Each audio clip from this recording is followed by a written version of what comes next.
father really emphasized community, he emphasized education, he emphasized religion. And I think what the importance of this scholarship is that it's going to continue on, and that the winner of this scholarship is going to take that and build upon his or her education and hopefully give back to the community from an entrepreneurial perspective, and hopefully that will perpetuate into the future, into the next generation, into future generations. Some of the things that from my father that I would like my children to inherit would be his generosity, his sense of identity, knowing what's right and following it no matter what. I would hope that the recipients would want to learn about where the money came from and about my father and what he's done for the community and for people in general. My father grew up in a village in Lebanon. He was not driven by school, but was at a very early age trying to make a living with his family. He used to buy and sell cattle, and he told us stories about when he was young, how he used to travel at the age of 8, 9 from one town to another to buy and sell cattle. He had, I think, up to a grade 3 education, 1 sister and 8 brothers. One of the biggest issues was the sickness that was around at that time. His parents were quite sick, so he kind of became the next guy that had to handle everything. And he became a man earlier than he should have. So my father was 19 years old when he came to Canada, so that would have been about 1955. The idea at that time was that he was going to become a barber. That seemed to be pretty short-lived. His entrepreneurial spirit sort of took him into the next opportunity that came.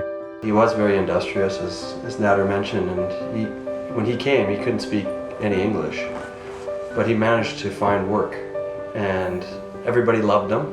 He was involved in several businesses over his lifetime, and none of them were ones that he had experience in before, but he just felt that he would find a way to make it successful. And whether it happened to be a record store, a clothing store, a barbershop, a dairy.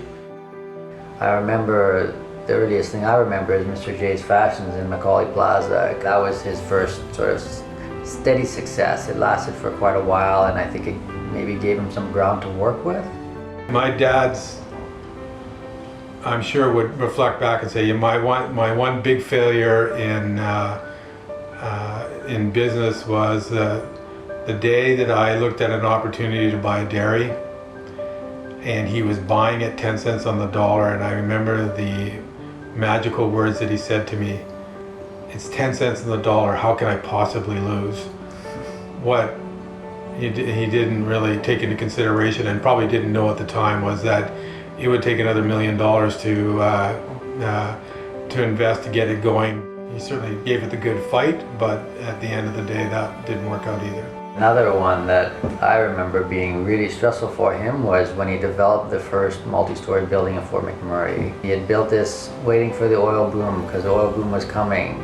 And then to see the town boom after he had to let go of it, I think was really hard for him. The one thing that my father needed to have in his life was stability at home. And no matter what happened, he knew that he could rely on my mother. And, my mom was extremely supportive. I don't know too many spouses that could have put up with that kind of ups and downs. Often putting everything we had on the table and risking that. And,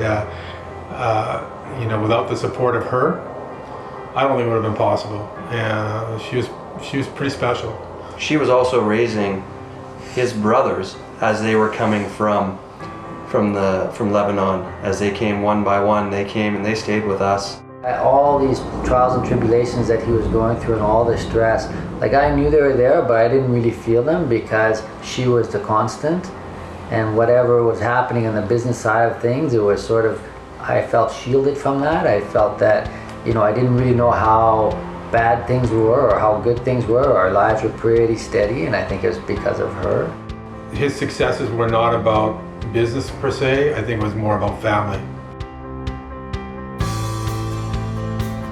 I think what I would like people to realize was how courageous my father was. I know lots of people have immigrated to other countries, and definitely that must be tremendously difficult. But I think what makes him exceptional was his ability to persist, to continue on even in the face of adversity. I think it's something that I've taken to heart myself. I think it's part of what's ingrained in me to be successful is I need to be persistent and not give up. And I think that's what made him remarkable.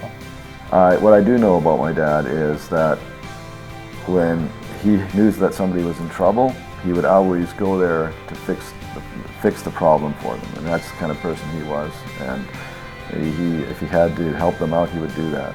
And that was the way he was, and that's the way he always was. My father was always, for people, he was always giving a hand to them, helping them. And I think this scholarship extends that, he'll give a hand up to the people that are getting it, help them. Kind of just what he was.